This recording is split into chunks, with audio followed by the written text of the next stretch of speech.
शिव महापुराण की कथा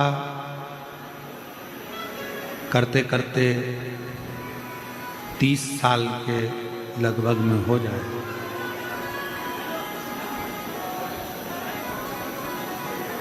इन 30 साल के अंदर हमने अपनी व्यासपीठ से कभी ये नहीं कहा कि आप अपने रिश्तेदारों को या अपने कुटुंब वालों को या परिवार वालों को कथा में लेकर आओ।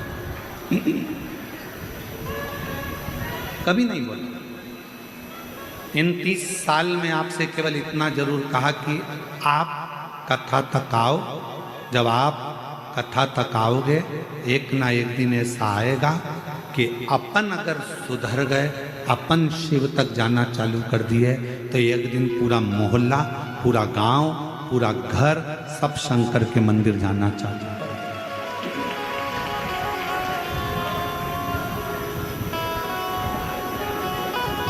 आप स्वयं तो जाओ। स्वयं के जाने का जो फल है वो दुनिया में कुछ भी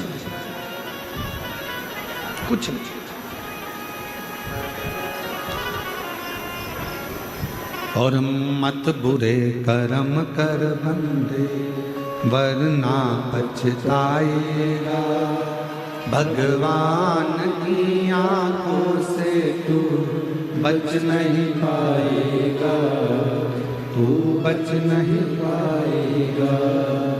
अरे ओ अज्ञानी मत कर नादानी, अरे ओ अज्ञानी मत कर नादानी।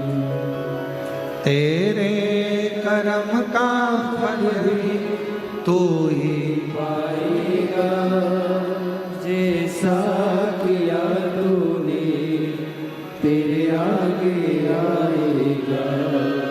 मत बुरे कर्म कर बंदे वरना पछताएगा। भगवान की आंखों से तू बच नहीं पाएगा, तू बच नहीं पाएगा। हम स्वयं को सुधार।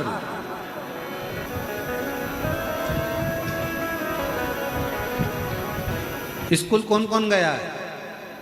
हाथ उठाओ। अरे उठाओ तो, सभी गए होंगे, हम भी गए, उठा लिया। डर लो।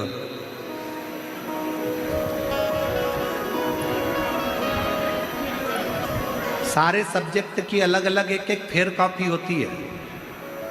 बोलो तो कौन सी कॉपी? Fair copy.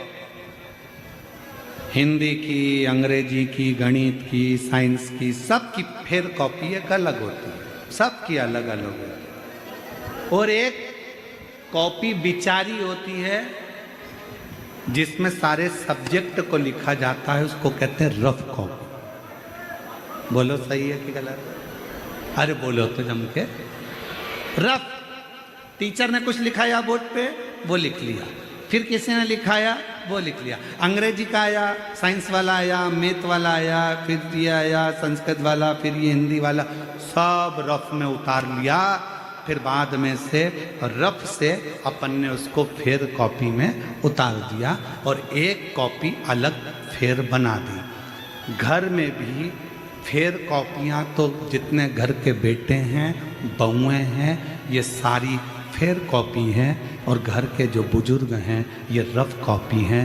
बहुत कुछ लिख लेते हैं और आपको अच्छा बना देते।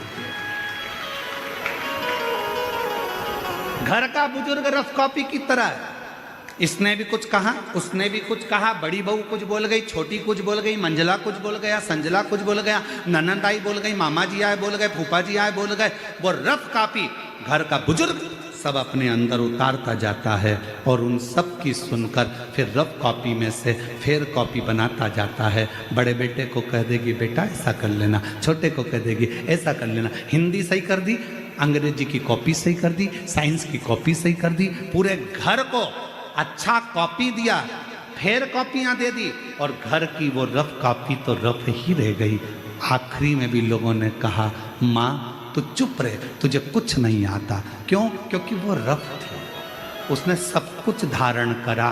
फेयर नहीं हो पाई, क्योंकि सबके लिए जी थी। ये कॉपी, रफ कॉपी सबके लिए जी है। ये रफ कॉपी आखिरी में उठाकर खत्म हो जाती है, भरा जाती है तो फेंक दी जाती है, और फेयर कॉपी को तो एग्जाम तक भी संभाल कर रखा जाता है। काम आएगी, काम आएगी, काम आएगी। माँ बाप वो रफ कॉपी हैं जिन्होंने आप जैसे बच्चों को फेयर कॉपी बना दिया और आपको अच्छे बैग में सजाकर एग्जाम तक पहुंचा दिया। वो माँ